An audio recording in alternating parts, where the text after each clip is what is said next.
नमस्कार, मैं गौरव जोशी श्रीमती मोहरी देवी तापड़िया गर्ल्स कॉलेज जसवंतगढ़ के इस यूट्यूब चैनल पर आपका स्वागत करता हूं। आज से हम इनकम टैक्स में नया चैप्टर शुरू करने जा रहे हैं जिसका नाम है पूंजी लाभ। ये आय का चौथा शीर्षक है। पूंजी लाभ, कैपिटल गेन।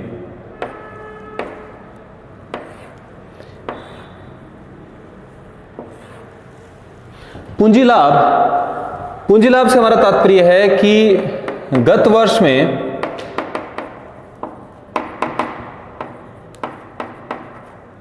किसी पूंजी संपत्ति के हस्तांतरण से होने वाला लाभ पूंजी लाभ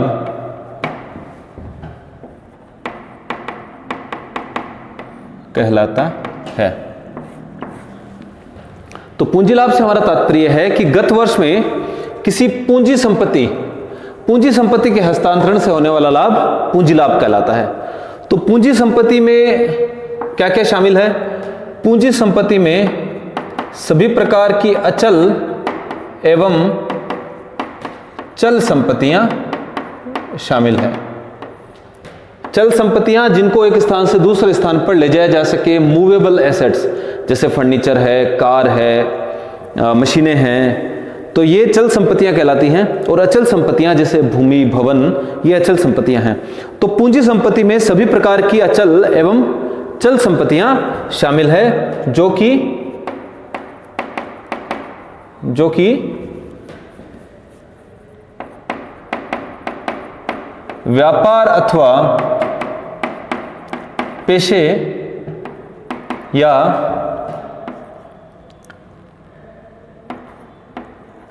निजी प्रयोग में आती हों।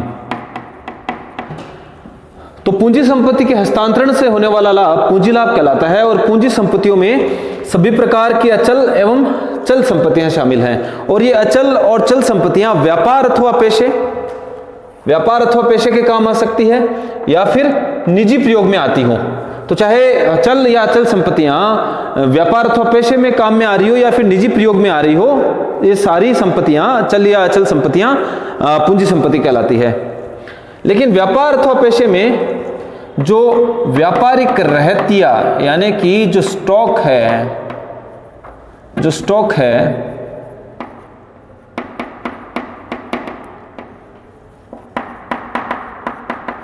स्टॉक इन ट्रेड, यानी कि जो स्टॉक है, व्यापार में काम में आने वाला स्टॉक, पूंजी संपत्ति नहीं कहलाता।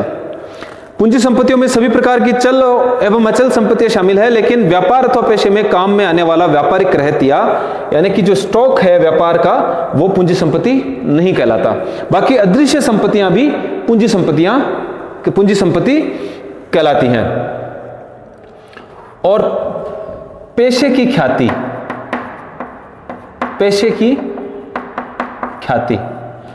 व्यापार की ख्याति और पेशे की ख्याति। अगर पेशे की ख्याति हो तो पेशे की ख्याति पूंजी संपत्ति नहीं कहलाती, व्यापार की ख्याति पूंजी संपत्ति कहलाती है। यानी व्यापार की सभी अदृश्य संपत्तियां पूंजी संपत्ति कहलाती है, लेकिन पेशे की ख्याति पूंजी संपत्ति नहीं कहलाती। और व्यापार में काम में आने वाला स्टॉक, व्यापारिक रहतिया भी पूंजी संपत्ति नहीं कहलाता। इसके अलावा जो भी व्यापार अथवा पेशे में चल एवं अचल संपत्तियां काम में आती है, वो सभी पूंजी संपत्तियां कहलाती है। और पूंजी संपत्तियों के हस्तांतरण से होने वाला लाभ पूंजी लाभ कहलाता है। अब बात करते हैं निजी प्रयोग की। तो निजी प्रयोग में करदाता के वस्त्र, जो निजी प्रयोग के जो कपड़े हैं, वो फर्नीचर। हम बात कर रहे हैं कि चल एवं अचल संपत्तियां, जो अचल एवं चल संपत्तियां जो निजी प्रयोग में आती हैं वो पूंजी संपत्ति कहलाती है, लेकिन निजी प्रयोग में आने वाले वस्त्र, फर्नीचर, कोई car, fridge, TV, cooler, AC आदि पूंजी संपत्तियां नहीं कहलाती। जो अचल एवं चल संपत्तियां निजी प्रयोग में आती है वे पूंजी संपत्ति कहलाती है और पूंजी संपत्तियों के हस्तांतरण से यानी पूंजी संपत्तियों के विक्रय से होने वाला लाभ पूंजी लाभ कहलाता है। लेकिन निजी प्रयोग में आने वाले करदाता के वस्त्र, furniture, car, fridge, TV, cooler, sofa, जो भी निजी प्रयोग की वस्तुएं हैं वे पूंजी संपत्ति नहीं कहलाती। अगर जो निजी प्रयोग की वस्तुएं हैं उनका अगर विक्रय किया जाता है और उनसे अगर कोई लाभ होता है तो वो पूंजी लाभ नहीं माना जाएगा, वो ऐसा लाभ कर योग्य नहीं होगा। लेकिन यहां पर निजी प्रयोग के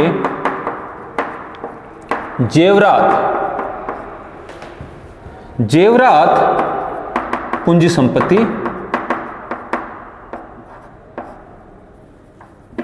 निजी प्रयोग में आने वाले जेवरात यानी ज्वेलरी पूंजी संपत्ति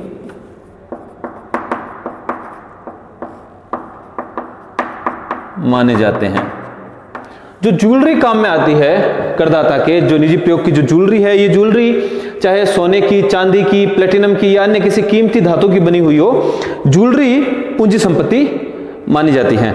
तो निजी प्रयोग के जेवरात पूंजी संपत्ति माने जाते हैं, लेकिन निजी प्रयोग के वस्त्र, furniture, car, fridge, TV, cooler, AC जो घरेलू सामान है, अलमारी, ये सभी निजी प्रयोग में आने वाली संपत्तियां पूंजी संपत्तियां नहीं मानी जाती। लेकिन निजी प्रयोग के जेवरात, इसी प्रकार निजी प्रयोग के कोई मूल्यवान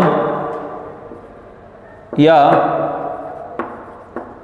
अर्ध मूल्यवान पत्थर, कोई स्टोन, कोई मूल्यवान या अर्ध मूल्यवान कोई पत्थर हो, कोई स्टोन हो, वो भी पूंजी संपत्ति माना जाता है।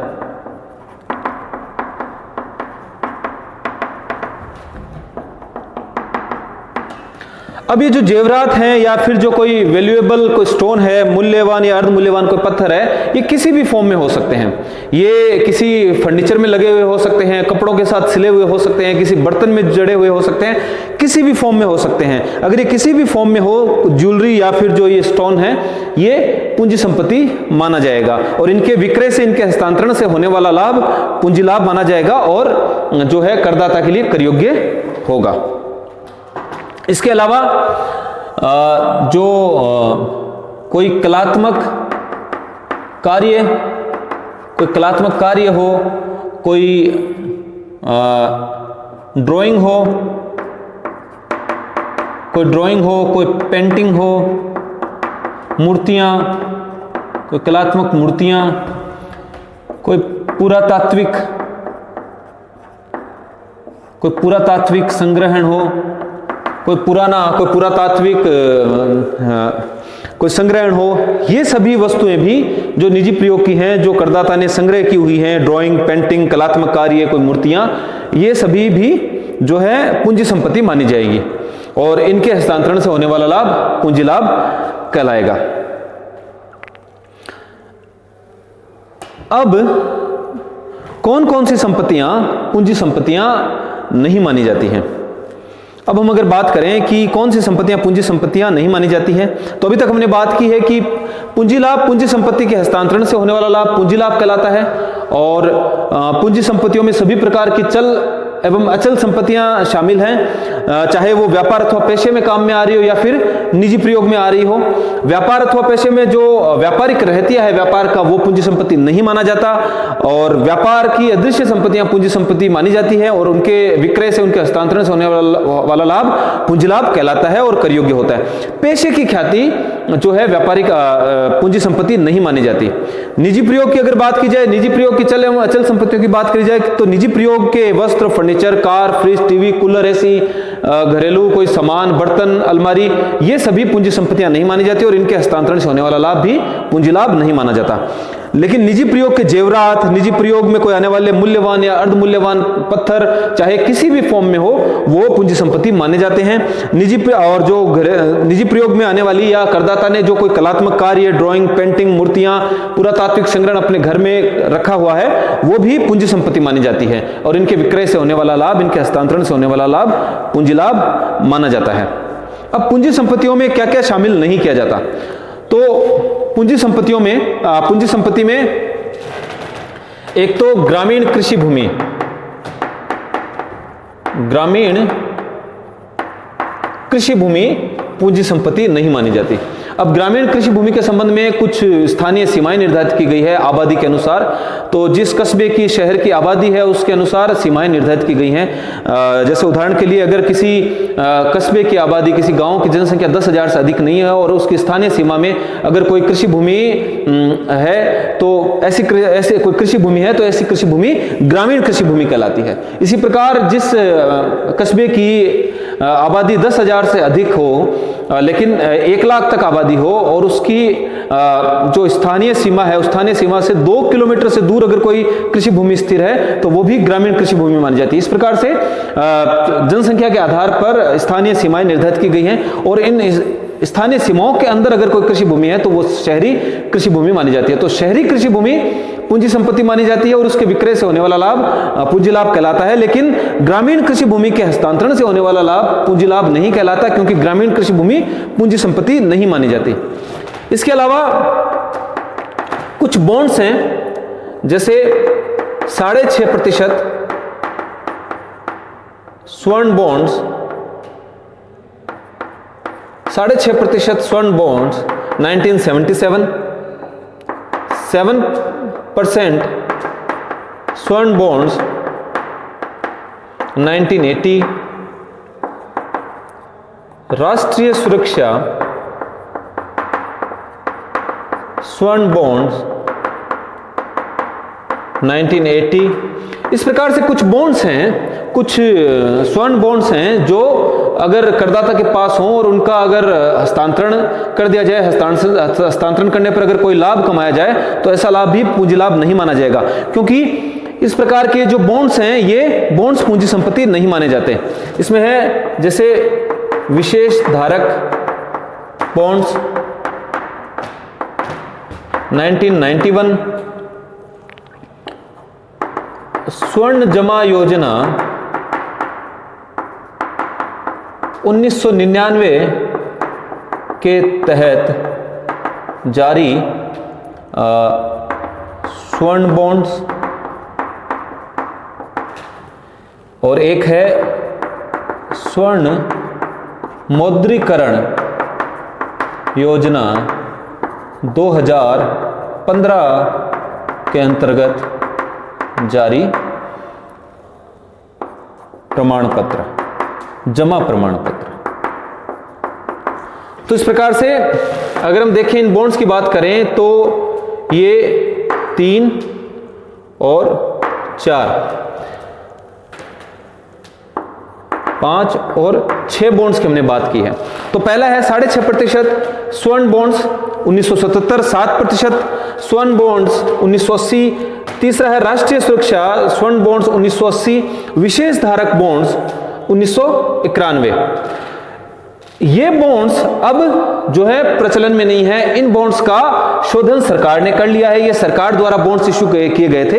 तो अब ये केवल हमारे जो है शैक्षिक दृष्टि से ही ये इनका महत्व है, लेकिन प्रैक्टिकल व्यवहारिक इनका कोई महत्व नहीं रहा, क्योंकि ये बॉन्ड्स अब सरकार द्वारा वापस ले लिए गए हैं, शोधन कर दिया गया है इनका।